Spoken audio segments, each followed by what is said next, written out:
राधे राधे दोस्तों, आज की वीडियो में हम बृहस्पतिवार व्रत की कथा सुनेंगे। कथा प्रारंभ। श्री गणेशाय नमः।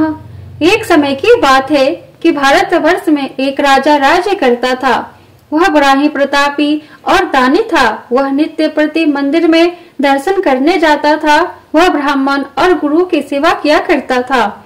उसके दरवाजे से कोई भी निराश होकर नहीं लौटता था तथा वह प्रत्येक गुरुवार को व्रत रखता एवं पूजन करता था। हर एक दिन गरीबों की सहायता करता, परंतु यह सब बातें उसकी रानी को अच्छी नहीं लगती थी। वह न व्रत करती और न किसी को एक पैसा तक दान में देती थी तथा राजा से भी ऐसा करने को मना किया करती थी। एक समय की बात है कि राजा तो शिकार खेलने वन को गए हुए थे। घर पर रानी और दासी थी। उस समय गुरु बृहस्पति देव एक साधु का रूप धारण कर राजा के दरवाजे पर भिक्षा मांगने गए। रानी से भिक्षा मांगी तो वह कहने लगी कि हे साधु महाराज, मैं इस दान और पुण्य से तो तंग आ गई हूँ। मेरे से तो घर का कार्य ही समाप्त नहीं होता। इस कार्य के लिए तो मेरे पति देव भी बहुत हैं। अब आप इस प्रकार की कृपा करें कि सब धन नष्ट हो जावे तथा मैं आराम से रह सकूं। साधु बोले, हे देवी, तुम तो बड़ी विचित्र हो। संतान और धन से कोई दुखी नहीं होता, इसको सभी चाहते हैं। पापी भी पुत्र और धन की इच्छा करता है। अगर आपके पास धन अधिक हो तो भूखे मनुष्यों को भोजन कराओ, प्याव लगाओ, ब्राह्मणों को दान दो, धर्मशाला बनवाओ, कुआं, तालाब, बावड़ी, बाग, बगीचों आदि के निर्माण कराओ तथा निर्धन मनुष्यों की कुमारी कन्याओं का विवाह कराओ और अनेकों यज्ञ आदि कर्म करो। इस प्रकार के कर्मों से आपका कुल का और आपका नाम परलोक में सार्थक होगा एवं स्वर्ग की प्राप्ति होगी। मगर वह रानी इन बातों से खुश न हुई। वह बोली, हे साधु महाराज, मुझे ऐसे धन की भी आवश्यकता नहीं जिसे अन्य मनुष्यों को दान दूं तथा जिसको संभाल कर रखने में ही मेरा सारा समय बर्बाद हो जाए। साधु ने कहा, हे देवी, तुम्हारी ऐसी इच्छा है तो ऐसा ही होगा। मैं तुम्हें बताता हूँ, वैसा ही करना। बृहस्पतिवार के दिन घर को गोबर से लीपना, अपने केसों को धोना, केसों को धोते समय स्नान करना, राजा से कहना वह हजामत करवाए, भोजन में मांस मदिरा खाना, कपड़ा धोबी के यहाँ धुलने डालना। इस प्रकार 7 बृहस्पतिवार करने से तुम्हारा सब धन नष्ट हो जाएगा। यह कहकर वह साधु महाराज वहाँ से अंतर्ध्यान हो गए। रानी ने साधु के कहने के अनुसार वैसा ही किया। 3 बृहस्पतिवार ही बीते थे कि उसका समस्त धन संपत्ति नष्ट हो गया और भोजन के लिए भी दोनों समय परिवार तरसने लगा तथा सांसारिक भोगों से दुखी रहने लगे। तब वह राजा रानी से कहने लगा कि रानी, तुम यहाँ पर रहो, मैं दूसरे देश जाऊं, क्योंकि यहाँ पर मुझे सभी मनुष्य जानते हैं, इसलिए कोई कार्य भी यहाँ नहीं कर सकता। देश चोरी परदेश भीख बराबर है। ऐसा कहकर राजा परदेश चला गया। वहाँ जंगल में जाता और लकड़ी काट कर लाता और शहर में बेचता। इस तरह जीवन व्यतीत करने लगा। इधर राजा के घर रानी और दासी दुखी रहने लगी। किसी दिन भोजन मिलता और किसी दिन जल पीकर ही रह जाती। एक समय रानी और दासी को 7 दिन बिना भोजन के व्यतीत हो गए तो रानी ने अपनी दासी से कहा, हे दासी, यहाँ पास ही के नगर में मेरी बहन रहती है। वह बड़ी धनवान है। तू उसके पास जा और वहाँ से 5 सेर बेझर मांग कर ले आ, जिससे कुछ समय के लिए गुजर हो जाएगा। इस प्रकार रानी की आज्ञा मानकर दासी रानी के बहन के पास गई तो रानी की बहन उस समय पूजन कर रही थी, क्योंकि उस रोज बृहस्पतिवार का दिन था। जब दासी ने रानी की बहन को देखा और उससे बोली, हे रानी, मुझे तुम्हारी बहन ने भेजा है, मेरे लिए 5 सेर बेझर दे दो। इस प्रकार दासी ने अनेक बार कहा, परंतु रानी ने कुछ उत्तर नहीं दिया, क्योंकि वह उस समय बृहस्पतिवार की व्रत कथा सुन रही थी। इस प्रकार जब दासी को किसी प्रकार उत्तर नहीं मिला तो वह बहुत दुखी हुई और क्रोध भी आया और लौटकर अपने गांव रानी के पास आकर बोली, हे रानी, आपकी बहन बहुत ही घमंडी है। वह छोटे लोगों से बात भी नहीं करती। जब मैंने उससे तुम्हारा संदेश कहा तो उसने कोई उत्तर नहीं दिया। मैं वापस चली आई। रानी बोली, हे दासी, इसमें उसका कोई दोष नहीं। जब बुरे दिन आते हैं तब कोई सहारा नहीं देता। अच्छे बुरे का पता विपत्ति में ही लगता है। जो ईश्वर की इच्छा होगी वही होगा। यह सब हमारे भाग्य का दोष है। इधर उस रानी ने देखा कि मेरी बहन की दासी आई थी, परंतु मैं उससे नहीं बोली, इससे वह बहुत दुखी हुई होगी। यह सोच कथा को सुन और विष्णु भगवान का पूजन समाप्त कर वह रानी अपनी बहन के घर चल दी और जाकर अपनी बहन से कहने लगी कि हे बहन, जिस समय तुम्हारी दासी मेरे पास गई थी तब मैं बृहस्पतिवार का व्रत कर रही थी, परंतु जब तक कथा होती है तब तक ना उठते हैं और ना बोलते हैं, इसलिए मां ना बोली। कहो दासी क्यों गई थी? रानी बोली, हमारे घर में अनाज नहीं था, वैसे तुमसे कोई बात छिपी नहीं है, इसी कारण मैंने दासी को तुम्हारे पास 5 सेर बेझर लेने के लिए भेजा था।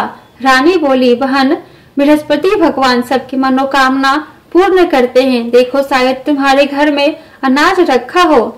इस प्रकार का वचन जब रानी ने सुना तो घर के अंदर गई और वहां से उसे एक घड़ा बेझर का भरा मिल गया। तब तो वह रानी और दासी बहुत ही खुश हुई और दासी कहने लगी, हे रानी देखो, वैसे हमको जब अन्न नहीं मिलता तो हम रोज ही व्रत करते हैं, अगर इनसे व्रत की विधि और कथा पूछ ली जाए तो उसे हम भी किया करेंगे।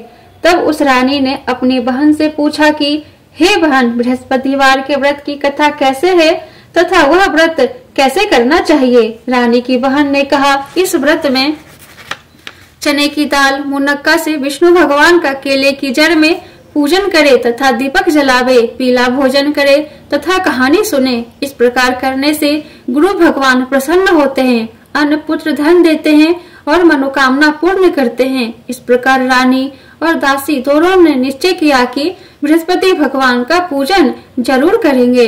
7 दिन बाद जब बृहस्पतिवार आया तो उन्होंने व्रत रखा, घुड़साल में जाकर चना गुड़ बिन लाई तथा उसकी दाल से केले की जड़ तथा विष्णु भगवान का पूजन किया। अब भोजन पीला कहाँ से आवे? बेचारी बहुत दुखी हुई, परंतु उन्होंने व्रत किया था, इस कारण गुरु भगवान प्रसन्न थे। वे महात्मा के रूप में 2 थालों में सुंदर पीला भोजन लेकर आए और दासी को देकर बोले, हे दासी, यह तुम्हारे और रानी के लिए भोजन है, तुम दोनों करना। दासी भोजन पाकर बहुत प्रसन्न हुई और रानी से बोली, चलो रानी जी भोजन कर लो। रानी को इस विषय में कुछ पता नहीं था, इसलिए वह दासी से बोली, तू ही भोजन कर, क्योंकि तू हमारी व्यर्थ में हंसी उड़ाती है। दासी बोली, एक महात्मा भोजन दे गए हैं। रानी कहने लगी, वह भोजन तेरे लिए ही दे गए हैं, तू ही भोजन कर। दासी ने कहा, वह महात्मा हम दोनों को 2 थालों में भोजन दे गए हैं, इसलिए हम और तुम दोनों ही साथ साथ भोजन करेंगी। इस प्रकार रानी और दासी दोनों ने गुरु भगवान को नमस्कार कर भोजन प्रारंभ किया तथा वह प्रत्येक बृहस्पतिवार को गुरु भगवान का व्रत और विष्णु भगवान का पूजन करने लगी। बृहस्पति भगवान की कृपा से फिर रानी और दासी के पास धन हो गया। रानी फिर उसी प्रकार आलस्य करने लगी। तब दासी बोली, देखो रानी, तुम पहले भी इस प्रकार आलस्य करती थी, तुम्हें धन रखने में कष्ट होता है, इस कारण सभी धन नष्ट हो गया। अब गुरु भगवान की कृपा से धन मिला है तो फिर तुम्हें आलस्य होता है। बहुत मुसीबतों के बाद हमने यह धन पाया है, इसलिए हमें दान पुण्य करना चाहिए। तुम भूखे मनुष्य को भोजन कराओ, प्याव लगाओ, ब्राह्मणों को दान दो, कुआं, तालाब, बावड़ी आदि का निर्माण कराओ, मंदिर पाठशाला बनवाकर दान दो, कुमारी कन्याओं का विवाह कराओ, धन को शुभ कार्यों में खर्च करो, जिससे तुम्हारे कुल का यश बढ़े तथा स्वर्ग प्राप्त हो और पितृ प्रसन्न होवे। तब रानी ने इसी प्रकार के कर्म करने प्रारंभ किए तो काफी यश फैलने लगा। एक दिन रानी और दासी विचार करने लगी कि ना जाने राजा किस दशा में होंगे, उनकी कोई खोज खबर नहीं है। गुरु भगवान से उन्होंने प्रार्थना की और भगवान ने रात्रि में राजा को स्वप्न में कहा, हे राजा, उठ, तेरी रानी तुझको याद करती है, अपने देश को चला जा। राजा प्रातः काल उठा और विचार करने लगा, स्त्री जाति खाने और पहनने की साथी होती है, परंतु भगवान की आज्ञा मानकर वह अपने नगर के लिए चलने को तैयार हुआ। इससे पूर्व जब राजा परदेश चला गया था तो परदेश में दुखी रहने लगा। प्रतिदिन जंगल में से लकड़ी बीनकर लाता और उन्हें शहर में बेचकर अपने दुखी जीवन को बहुत कठिनता से व्यतीत करता था। एक दिन राजा दुखी हो अपनी पुरानी बातों को याद करके रोने लगा।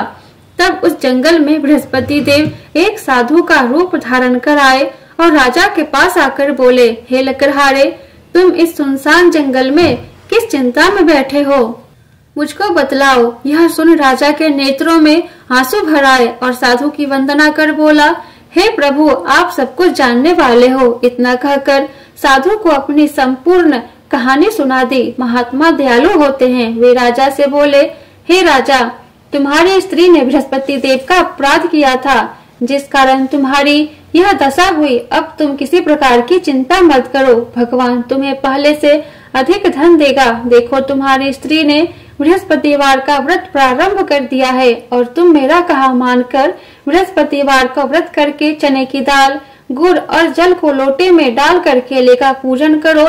फिर कथा कहो अथवा सुनो, भगवान तुम्हारी सब मनोकामनाओं को पूर्ण करेंगे। साधु को प्रसन्न देखकर राजा बोला, हे प्रभु, मुझे लकड़ी बेचकर इतना पैसा नहीं मिलता जिससे भोजन करने के उपरांत कुछ बचा सकूं। मैंने रात्रि में अपनी रानी को व्याकुल देखा है। मेरे पास कुछ भी नहीं है जिससे उसकी खबर मंगवा सकूं। फिर मैं कौन सी कहानी कहूँ, मुझको तो कुछ भी मालूम नहीं है। साधु ने कहा, हे राजा, तुम किसी बात की चिंता मत करो। बृहस्पतिवार के दिन तुम रोजाना की तरह लकड़ियां लेकर शहर को जाओ। तुमको रोज से दुगना धन प्राप्त होगा, जिससे तुम भली भांति भोजन कर लोगे तथा बृहस्पति देव की पूजा का सामान भी आ जाएगा। बृहस्पतिवार की कहानी इस प्रकार से है। प्राचीन काल में एक ब्राह्मण था। वह बहुत ही निर्धन था। उसके कोई भी संतान नहीं थी। उसकी स्त्री बहुत मालिनता के साथ रहती थी। वह न स्नान करती, न किसी देवता का पूजन करती। प्रातः काल उठते ही सर्वप्रथम भोजन करती, बाद में कोई अन्य कार्य करती थी। इससे ब्राह्मण देवता बहुत दुखी थे। बेचारे बहुत कुछ कहते, किंतु उसका कोई परिणाम न निकला। भगवान की कृपा से ब्राह्मण की स्त्री के कन्या रूपी रत्न पैदा हुआ और वह कन्या अपने पिता के घर में बड़ी होने लगी। वह बालिका प्रातः स्नान करके विष्णु भगवान का जप करने लगी, बृहस्पतिवार का व्रत करने लगी। अपने पूजा पाठ को समाप्त करके स्कूल जाती तो अपनी मुट्ठी में जौ भर कर ले जाती और पाठशाला जाने के मार्ग में डालती जाती। वही जौ स्वर्ण की हो जाते तो लौटते समय उनको बीन कर घर ले आती थी। एक दिन वह बालिका सूप में उन सोने को जौ को फटक कर साफ कर रही थी। तभी उसकी माँ ने देख लिया और कहा, हे बेटी, सोने को जौ को फटकने के लिए सोने का सूप होना चाहिए। दूसरे दिन गुरुवार था। इस कन्या ने व्रत रखा और बृहस्पति देव से प्रार्थना करके कहा, हे प्रभु, मैंने आपकी पूजा सच्चे मन से की हो तो मेरे लिए सोने का सूप दे दो। बृहस्पति देव ने उसकी प्रार्थना स्वीकार कर ली। रोजाना की तरह वह कन्या जौ फैलाती हुई जाने लगी। जब लौटकर जौ बीन रही थी तो बृहस्पति देव की कृपा से उसे सोने का सूप मिला। उसे वह घर ले आई और उससे जौ साफ करने लगी, परंतु उसकी माँ का वही ढंग रहा। एक दिन की बात है कि वह कन्या सोने के सूप में जौ साफ कर रही थी। उस समय उस शहर का राजपुत्र वहाँ से होकर निकला। इस कन्या के रूप और कार्य को देखकर मोहित हो गया तथा घर आकर भोजन तथा जल त्याग कर उदास होकर लेट गया। राजा को जब इस बात का पता चला तो अपने प्रधानमंत्रियों के साथ अपने पुत्र के पास गए और बोले, हे बेटा, तुम्हें किस बात का कष्ट है? किसी ने अपमान किया अथवा कोई और कारण है सो कहो, मैं वही कार्य करूँगा जिससे तुम्हें प्रसन्नता हो। अपने पिता की राजकुमार ने बातें सुनी तो वह बोला, मुझे आपकी कृपा से किसी बात का दुख नहीं है। किसी ने मेरा अपमान नहीं किया है, परंतु मैं उस लड़की के साथ विवाह करना चाहता हूँ जो सोने के सूप में जो साफ कर रही थी। यह सुन राजा आश्चर्य में पड़ गया और बोला, हे बेटा, इस तरह की कन्या का पता तुम ही लगाओ, मैं उसके साथ तुम्हारा विवाह अवश्य ही करवा दूंगा। राजकुमार ने उस लड़की के घर का पता बतलाया। तब मंत्री उस लड़की के घर गए और ब्राह्मण देवता को सभी हाल बतलाया। ब्राह्मण देवता राजकुमार के साथ अपनी कन्या का विवाह करने के लिए तैयार हो गए तथा विधि विधान के अनुसार ब्राह्मण की कन्या का विवाह राजकुमार के साथ संपन्न हो गया। कन्या के घर से जाते ही पहले की भांति उस ब्राह्मण देवता के घर में गरीबी का निवास हो गया। अब भोजन के लिए भी अन्न बड़ी मुश्किल से मिलता था। एक दिन दुखी होकर ब्राह्मण देवता अपनी पुत्री के पास गए। बेटी ने पिता की दुखी अवस्था को देखा और अपनी माँ का हाल पूछा। तब ब्राह्मण ने सभी हाल कहा। कन्या ने बहुत सा धन देकर अपने पिता को विदा कर दिया। इस तरह ब्राह्मण का कुछ समय सुख पूर्वक व्यतीत हुआ। कुछ दिन बाद फिर वही हाल हो गया।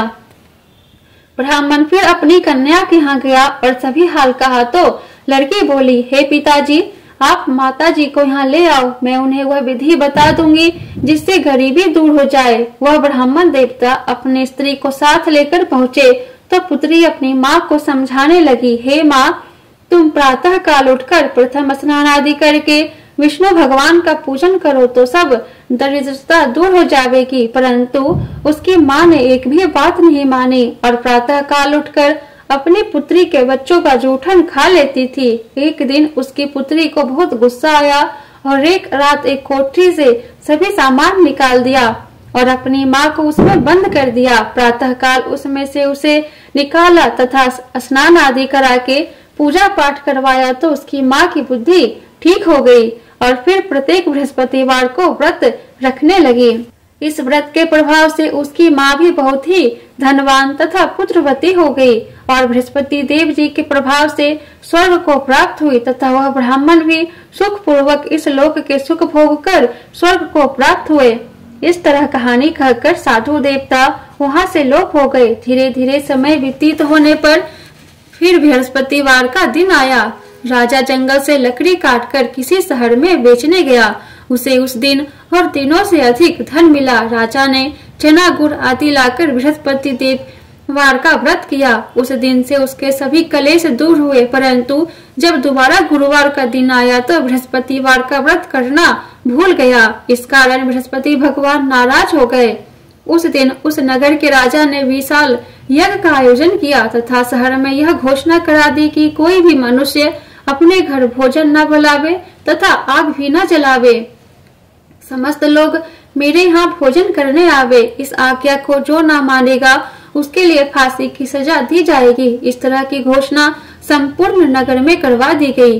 राजा की आज्ञा अनुसार शहर के सभी लोग भोजन करने गए, लेकिन लकड़हारा कुछ देर से पहुंचा, इसलिए राजा उसको अपने साथ घर लेवा ले गए और ले जाकर भोजन करा रहे थे तो रानी की दृष्टि उस खूंटी पर पड़े जिस पर उसका हार लटका हुआ था। वह वहां पर दिखाई नहीं दिया। रानी ने निश्चय किया कि मेरा हार इस मनुष्य ने चुरा लिया है। उसी समय पुलिस बुलवाकर उसको जेल खाने में डलवा दिया। तब राजा जेल खाने में गया तो बहुत दुखी होकर विचार करने लगा कि ना जाने कौन से पूर्व जन्म के कर्म से मेरे लिए यह दुख प्राप्त हुआ है और उसी साधु को याद करने लगा जो कि जंगल में मिला था। उसी समय तत्काल बृहस्पति देव साधु के रूप में प्रकट हो गए और उसकी दशा को देखकर कहने लगे, अरे मूर्ख, तूने बृहस्पति देवता की कथा नहीं कही, इसी कारण तुम्हें दुख प्राप्त हुआ है। अब चिंता मत कर।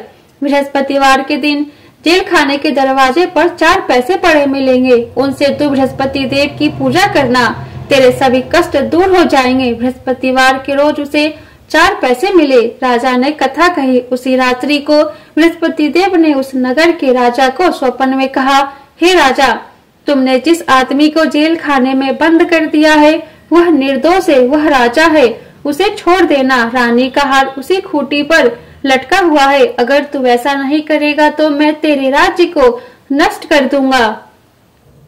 इस तरह की रात्रि स्वप्न देख राजा प्रातः काल उठा और खूंटी पर हार टंगा देखकर लकड़हारे को बुलवाकर क्षमा मांगी तथा राजा के योग्य सुंदर वस्त्र आभूषण देकर विदा किया। गुरुदेव की आज्ञा अनुसार राजा अपने नगर को चल दिया। राजा जब नगर के निकट पहुंचा तो उसे बड़ा ही आश्चर्य हुआ। नगर में पहले से अधिक बाग, तालाब और कुएं तथा बहुत सी धर्मशालाएं, मंदिर आदि बने हुए थे। राजा ने पूछा कि यह किसका बाग और धर्मशाला है। तब नगर के सब लोग कहने लगे कि यह सब रानी और बांदी के है। तो राजा को आश्चर्य हुआ और गुस्सा भी आया। जब रानी ने यह खबर सुनी कि राजा आ रहे हैं तो उसने बांदी से कहा कि हे दासी, देख राजा हमको कितनी बुरी हालत में छोड़ गए थे। वह हमारी ऐसी हालत देखकर लौट ना जाए, इसलिए तू दरवाजे पर खड़ी हो जा। आज्ञा अनुसार दासी दरवाजे पर खड़ी हो गई और राजा आए तो उन्हें अपने साथ ले आई। तब राजा ने क्रोध करके अपनी तलवार निकाली और पूछने लगा, यह बताओ कि यह धन तुम्हें कैसे प्राप्त हुआ है। तब उन्होंने कहा कि हमें यह सब धन बृहस्पति देव के इस व्रत के प्रभाव से प्राप्त हुआ है। राजा ने निश्चय किया कि 7 रोज बाद तो सभी बृहस्पति देव का पूजन करते हैं, परंतु मैं रोजाना दिन में 3 बार कहानी कहा करूंगा तथा रोज व्रत किया करूंगा। अब हर समय राजा के दुपट्टे में चने की दाल बंधी रहती तथा दिन में 3 बार कहानी कहता। एक रोज राजा ने विचार किया कि चलो अपनी बहन के यहाँ हो आवे। इस तरह निश्चय कर राजा घोड़े पर सवार हो अपनी बहन के घर जाने लगा। मार्ग में उसने देखा कि कुछ आदमी एक मुर्दे को लिए जा रहे हैं। उन्हें रोककर राजा कहने लगा, अरे भाइयों, मुझसे बृहस्पति देव की कहानी सुन लो। वे बोले, लो हमारा तो आदमी मर गया है, इसको अपनी कथा भी पढ़ी है। परंतु कुछ आदमी बोले, अच्छा कहो, हम तुम्हारी कथा भी सुनेंगे। राजा ने दाल निकाली और कथा कहने लगा। जब कथा आधी हुई थी कि मुर्दा हिलने लगा और जब कथा समाप्त हो गई तो राम राम कहकर वह मनुष्य खड़ा हो गया। आगे मार्ग में उसे एक किसान खेत में हल चलाता मिला। राजा ने उसे देखा और उससे बोला, अरे भैया, तुम मुझसे बृहस्पतिवार की कथा सुन लो। किसान बोला, जब तक मैं तेरी कथा सुनूंगा तब तक 4 हरैया जोत लूंगा, जा अपनी कथा किसी और को सुनाना। इस तरह राजा आगे चलने लगा। राजा के हटते ही बैल पछाड़ खाकर गिर गए तथा उसके पेट में बहुत जोर से दर्द होने लगा। उस समय उसकी माँ रोटी लेकर आई। उसने जब यह देखा तो अपने पुत्र से सब हाल पूछा और बेटे ने सभी हाल कह दिया। तो बुढ़िया दौड़ी दौड़ी उस घुड़सवार के पास गई और उससे बोली, मैं तेरी कथा सुनूंगी, तू अपनी कथा मेरे खेत पर चलकर ही कहना। राजा ने बुढ़िया के खेत पर जाकर कथा कही, जिसके सुनते ही वह बैल खड़े हुए तथा किसान के पेट का दर्द बंद हो गया। राजा अपनी बहन के घर पहुंच गया। बहन ने भाई की खूब मेहमानी की। दूसरे रोज प्रातः काल राजा जागा तो वह देखने लगा कि सब लोग भोजन कर रहे हैं। राजा ने अपनी बहन से कहा कि ऐसा कोई मनुष्य है जिसने भोजन नहीं किया हो, मुझसे बृहस्पतिवार की कथा सुन ले। बहन बोली, हे भैया, यह देश ऐसा ही है, पहले यहाँ लोग भोजन करते हैं, बाद में अन्य काम करते हैं। अगर कोई पड़ोस में हो तो देख आओ। वह ऐसा कहकर देखने चली गई, परंतु उसे कोई भी ऐसा व्यक्ति नहीं मिला जिसने भोजन न किया हो। अतः वह एक कुम्हार के घर गई जिसका लड़का बीमार था। उसे मालूम हुआ कि उनके यहाँ 3 रोज से किसी ने भोजन नहीं किया है। रानी ने अपने भाई की कथा सुनने के लिए कुम्हार से कहा। वह तैयार हो गया। राजा ने जाकर बृहस्पतिवार की कथा कही, जिसको सुनकर उसका लड़का ठीक हो गया। अब तो राजा की प्रशंसा होने लगी। एक दिन राजा ने अपनी बहन से कहा कि हे बहन, हम अपने घर को जाएंगे, तुम भी तैयार हो जाओ। राजा की बहन ने अपनी सास से पूछा तो सास बोली, हाँ चली जा, परंतु अपने लड़कों को मत ले जाना, क्योंकि तेरे भाई को कोई संतान नहीं होती है। बहन ने अपने भैया से कहा, हे भैया, मैं तो चलूंगी मगर कोई बालक नहीं जाएगा। राजा बोला, जब कोई बालक नहीं चलेगा तब तुम ही जाकर क्या करोगी। बहुत दुखी मन से राजा अपने नगर को लौट आया। राजा ने अपनी रानी से कहा, हम निर्वंशी राजा है, हमारा मुंह देखने का धर्म नहीं है और कुछ भोजन आदि नहीं किया। रानी बोली, हे राजन, बृहस्पति देव ने हमें सब कुछ दिया है तो वो हमें संतान भी अवश्य देंगे। उसी रात को बृहस्पति देव ने राजा को स्वप्न में कहा, हे राजा, उठ, सभी सोच त्याग दे, तेरी रानी गर्भ से है। राजा को यह बात सुनकर बहुत खुशी हुई। 90 महीने में उसके गर्भ से एक सुंदर पुत्र पैदा हुआ। तब राजा बोला, हे रानी, स्त्री बिना भोजन के रह सकती है पर बिना कहे नहीं रह सकती। जब मेरी बहन आवे तो तुम उससे कुछ न कहना। रानी ने सुनकर हाँ कर दी। जब राजा की बहन ने यह शुभ समाचार सुना तो वह बहुत खुश हुई तथा बधाई लेकर अपने भाई के यहाँ आई। तभी रानी ने कहा, घोड़ा चढ़कर तो नहीं आई, गधा चढ़कर आई। राजा की बहन बोली, भाभी, मैं इस प्रकार ना कहती तो तुम्हें औलाद कैसे मिलती। बृहस्पति देव ऐसे ही है, जैसी जिसके मन में कामनाएं होती है सभी को पूर्ण करते हैं। जो सद्भावना पूर्वक बृहस्पतिवार का व्रत करता है एवं कथा पढ़ता है अथवा सुनता है और दूसरों को सुनाता है, बृहस्पति देव उसकी सभी मनोकामना पूर्ण करते हैं। भगवान बृहस्पति देव उनकी सदैव रक्षा करते हैं। संसार में सच्ची भावना और श्रद्धा से भगवान जी का पूजन व व्रत करते हैं, उनकी सभी मनोकामनाएं पूर्ण होती है। जैसे सच्ची भावना से रानी और राजा ने उनकी कथा का गुणगान किया तो उनकी सभी इच्छाएं बृहस्पति देव जी ने पूर्ण की थी।